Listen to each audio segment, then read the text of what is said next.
Hello বন্ধুরা, কেমন আছেন?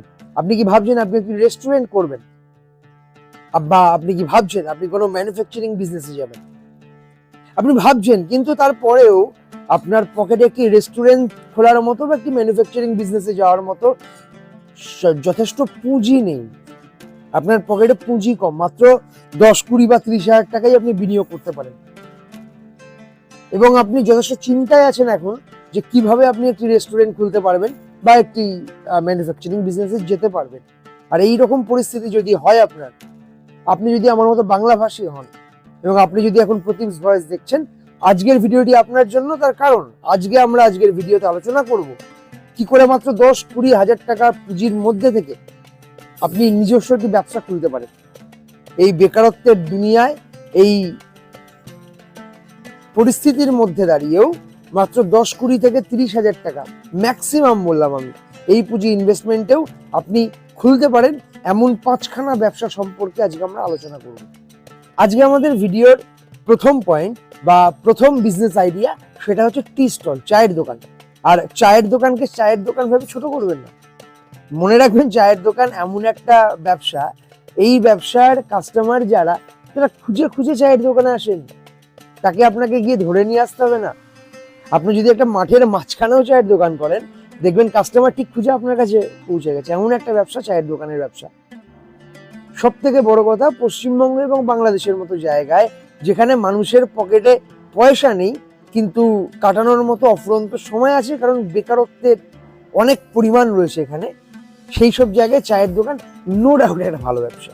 হ্যাঁ, কম্পিটিশন খুব হাই, কিন্তু কোয়ালিটি মেনটেন করতে পারলেও কম্পিটিশন চায়ের দোকানের এমন কিছুই না। এবং চায়ের দোকান এমন একটা ব্যবসা, যে ব্যবসায় আপনি ইনভেস্ট করতে পারেন মাত্র 20,000-এ, আপনার ব্যবসা ডেফিনেটলি চালু হয়ে যাবে এবং রমরমিয়ে চলবে। দ্বিতীয় কথা, চায়ের দোকান এমন একটি ব্যবসা যেখান থেকে আপনি একটু বুদ্ধি করে যদি নিজের ব্যবসাকে চালাতে পারেন, তাহলে দৈনিক 500 টাকা রোজগার করা কোনো ব্যাপারই নয়। আপনি দৈনিক 500 টাকা অনায়াসে রোজগার করতে পারেন একটা চায়ের দোকান চালিয়ে। ওকে, আমাদের আজকের আলোচনার দ্বিতীয় বিজনেস আইডিয়া, সেটা হচ্ছে রুটির দোকান। রুটি আমি একদমই বলবো না এটা গোটা পশ্চিমবঙ্গ এবং বাংলাদেশ সব জায়গায় চলবে। হ্যাঁ, কিন্তু আমি এটা দায়িত্ব নিয়ে বলতে পারি যে পশ্চিমবঙ্গ এবং বাংলাদেশের মোটামুটি 50 থেকে 60% জায়গা, যেখানে কিছু মানুষের পকেটে যথেষ্ট পয়সা আছে এবং মানুষের কমপ্লিকেটেড লাইফস্টাইল যেসব জায়গায়, সেই সব জায়গাতে রুটির দোকান খুব ভালো চলবে, খুবই ভালো চলবে। তার কারণ হচ্ছে, রুটির দোকান থেকে শুধু কিন্তু রুটি বেচে ইনকাম হয় এমন নয়। রুটির দোকান থেকে রুটির পাশাপাশি মাংস, রুটির পাশাপাশি তড়কা, রুটির পাশাপাশি অন্যান্য আরো 2-4টি মুখরোচক খাবার, যেগুলো বেচেও কিন্তু রোজগার হয় রুটির দোকান থেকে। এবং রুটির দোকান এমন একটা ব্যবসা যেটা ওই 20-30 হাজার টাকা পুঁজি ইনভেস্ট করে আপনি অনায়াসে করতে পারবেন, এবং যেখান থেকে দৈনিক 500 টাকা আপনার মারেকে, কথায় আছে না, রাখে হরি মারেকে, তেমনি 500 টাকার মার যাওয়ার কোনো জায়গা নেই রুটির দোকান থেকে। আজকে আমাদের আলোচনার তৃতীয় পয়েন্ট হলো স্ন্যাক্স স্টল। স্ন্যাক্স অর্থাৎ, আপনি যদি আজ থেকে 20 বছর আগের দৃষ্টিভঙ্গিতে দেখেন, তাহলে চপের দোকান। আর চপের দোকান এখন মডিফাইড হয়ে 2024-এ যেটা হচ্ছে ফ্রাইড আইটেম স্টল বা স্ন্যাক্স স্টল। এবং চপ বলতে কিন্তু শুধু আলু চপ আর বেগুনি আর ওই ফুলুরি নয়, এর মধ্যেও প্রচুর ভ্যারাইটি এসছে। এখন মাংসের চপ হয়, ডিমের চপ হয়, টমেটোর চপ হয়, ভেজিটেবল চপ হয়, এবং আমি যদি লিস্ট করতে থাকি, অন্তত আমার ধারণা 20 থেকে 30টা আইটেমের নাম আমি বলে দিতেই পারবো লিস্ট করতে করতে, যেগুলো একটা চপের দোকানের মধ্যে ইনক্লুড করা সম্ভব। প্রায় 20-30 রকমের ভাজাভুজি নিয়ে আপনি খুলে ফেলতে পারেন একটা স্ন্যাক্স স্টল, যেটা মোটামুটি 20 থেকে 30 হাজার টাকার পুঁজিতে আপনি করে ফেলতে পারবেন। এবং সব থেকে বড় কথা কি জানেন তো, এখনো অবধি যে কটা বিজনেস নিয়ে আমি আলোচনা করলাম, চায়ের দোকান, রুটির দোকান এবং স্ন্যাক্স স্টল, এই তিনটে ব্যবসারই পুঁজি আটকে থাকার মতো পুঁজি খুব কম। হ্যাঁ, ডেলি ইনভেস্টমেন্ট লাগে, যেটা আপনাকে আগে থেকে সব ক্ষেত্রে ব্যবস্থা করে নাই রাখতে হতে পারে। আপনি দৈনিক ব্যবসা করবেন, দৈনিক বিক্রি করবেন, সেই টাকাকে আবার পরের দিন রিইনভেস্টমেন্ট করবেন। এবং স্ন্যাক্স স্টল এমন একটি ব্যবসা, এখানেও দৈনিক 500 টাকা রোজগার করা কোনো ব্যাপার নয়। বাঙালি যতই হেলথ কনসিয়াস হয়ে যাক, আমাদের পশ্চিমবঙ্গ এবং বাংলাদেশের বাঙালিরা অন্তত ভাজাভুজি এবং তেলে ভাজার লোভ সংবরণ করতে পারবে না। আমি লিখে দিতে পারি। এই স্ন্যাক স্টল আপনি করতে পারেন বসে না থেকে, 500 টাকা দৈনিক স্যালারিতে চাকরি না করে আপনি নিজের স্বাধীন ব্যবসা করতে পারেন। ওই 10-20 হাজার ইনভেস্টমেন্টেই স্ন্যাক স্টল বা তেলে ভাজার দোকান বা চপের দোকান, আপনি ফ্রাইড আইটেম স্টল, যেভাবে এটাকে দেখতে চান। ওকে, আমাদের বিজনেস আইডিয়ার চতুর্থ বিজনেস আইডিয়াটি হলো, সেটি হচ্ছে home delivery service. Home delivery service, এই বিজনেসটাও সব জায়গায় যে খুব রমরমিয়ে চলবে তা নয়। খুব গ্রাম্য এলাকায় হোম ডেলিভারি সার্ভিসের প্রয়োজন মানুষের নাই থাকতে পারে, কিন্তু ওই যেমন বললাম, মোটামুটি 50% জায়গা পশ্চিমবঙ্গের এবং বাংলাদেশের 50% জায়গায় ফুড ডেলিভারি সার্ভিসের যথেষ্ট প্রয়োজনীয়তা এবং চাহিদা দুটোই রয়েছে। এবার কারা নেবেন এই ফুড ডেলিভারি সার্ভিস, মানে আপনার কাস্টমার কারা? আর ফুড ডেলিভারি সার্ভিস কেন বলছি একটা ভালো ব্যবসা? মেনলি দুটো কারণ। 2024-এ দাঁড়িয়ে মানুষ হাতের কাছে জিনিস প্রয়োজন, মানে পেতে খুব প্রয়োজনীয়তা অনুভব করে এবং পছন্দ করে। আপনি নিজের বাড়িতে নিজের মায়ের হেল্প নিয়ে বা নিজের স্ত্রীর হেল্প নিয়ে খুব আরামসে ডেলি 10-20 প্লেট বা 10-20 জন মানুষের খাবারের রান্না করতে পারেন, যেটার ইনভেস্টমেন্ট আপনার বেঁচে থাকার কোনো জায়গা নেই। আপনি ডেলি ইনকাম করবেন, ডেলি ইনভেস্ট করবেন, আবার ডেলি ইনকাম করবেন, আবার ডেলি ইনভেস্ট করবেন। ডেলি আপনি অর্ডার নেবেন, সার্ভ করবেন, ডেলি আবার ইনভেস্ট করে পরের দিনের বাজার করে নিয়ে এসে আবার অর্ডার রেডি করে সার্ভ করুন। কিভাবে করবেন? মানুষের বাড়িতে গিয়ে সেই সার্ভিসটা আপনাকে দিয়ে আসতে হবে, খাবার পৌঁছে দিয়ে আসতে হবে। এবং আমি লিখে দিতে পারি, আপনার খাবারের গুণগত মান যদি ঠিক থাকে এবং খাবার যদি ঘরোয়া হয়, বেশি রিচ না হয়, বেশি তৈলাক্ত না হয়, তাহলে ডেফিনেটলি 2024-এ দাঁড়িয়ে ফুড ডেলিভারি সার্ভিস, এই বিজনেসটি এমন একটি বিজনেস যেটি রমরমিয়ে গ্রো করছে। কারণ একটাই, মানুষ নিজের হাতের কাছে পেয়ে যেতে পছন্দ করে। প্রচুর বয়স্ক মানুষ আছেন যাদের দেখার মতো কেউ নেই, হয়তো তাদের ছেলে মেয়েরা বাইরে চাকরি সূত্রে থাকে, তাদের কাছে পয়সা তো আছে, কিন্তু ডেলি রান্না করার, 3 বেলা রান্না করার একটা ঝামেলাও হয়ে রয়েছে। তো আপনি তাদের কাছ থেকে কিছু দৈনন্দিন কাস্টমার, এদের অর্ডার তুলতে পারেন।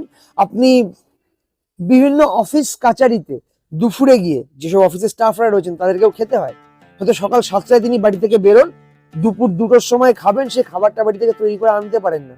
বিভিন্ন পৌরসভা অফিস, পঞ্চায়েত হতে পারে, বিভিন্ন ইলেকট্রিক সাপ্লাই অফিস হতে পারে, অন্যান্য প্রচুর অফিস হতে পারে, যেখানে যে স্টাফরা কাজ করছেন তাদের প্রপার খাবারের জোগান নেই দুপুরবেলায় যেটা তারা খাবেন।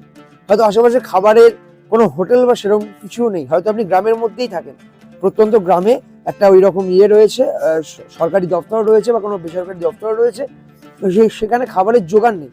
আপনি সেখানে গিয়ে সামান্য পয়সায় একটু ভালো খাবার সার্ভ করতে পারেন, হোম ডেলিভারি করে, মানে অফিসে তাদের সামনে গিয়ে ডেলিভারি করে। তো সেটা আপনি নিজের বাড়িতে তৈরি করতে পারেন এবং খাবারের গুণগত মান যদি ঠিক রাখতে পারেন, আমি দায়িত্ব নিয়ে বলতে পারি এই ব্যবসা ক্রমবর্ধমান। ওকে, আমাদের এই বিজনেস টিপসের প্ল্যানিং এর এই যে 5টা বিজনেসের লিস্ট নিয়ে আমরা কথা বলছি, এর পঞ্চম যে বিজনেস আইডিয়াটা, এটা একটু ইউনিক। কিন্তু 2024-এ দাঁড়িয়ে আপনাকে একটা জিনিস মানতে হবে, পশ্চিমবঙ্গ এবং বাংলাদেশের মধ্যে 80% লোকের পকেটে যেমন পয়সা নেই, তেমন আরো বাকি 20% মানুষের কাছে অঢেল পয়সা। তারা নিজেদের ঘরগুলোকে সাজানোর জন্য প্রচুর পয়সা খরচা করেন, তারা প্রচুর পয়সা বিনিয়োগ করেন এমন সব ক্ষেত্রে যাকে বলে শিল্প। সেগুলো কি? সেটা হচ্ছে হ্যান্ডিক্রাফট বিজনেস।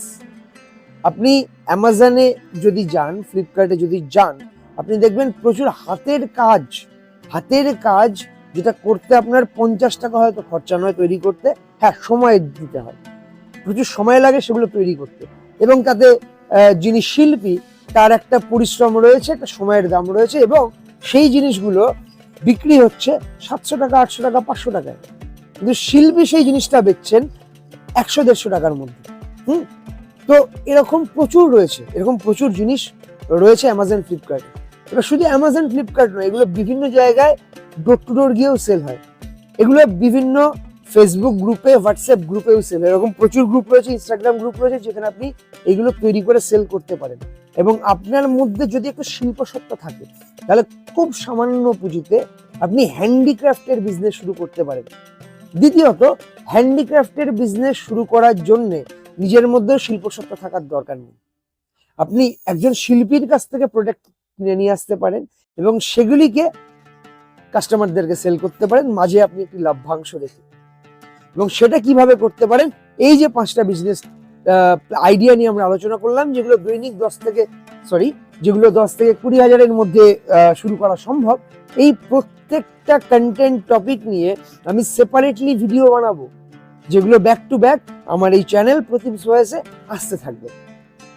আপনারা যদি ডিটেলসে আলোচনা শুনতে চান, এই যে বললাম চায়ের দোকান, আরে মশাই চা বেচার ক পয়সা লাভ হয়, এরকম ভাবনা চিন্তা আপনার থাকতে পারে।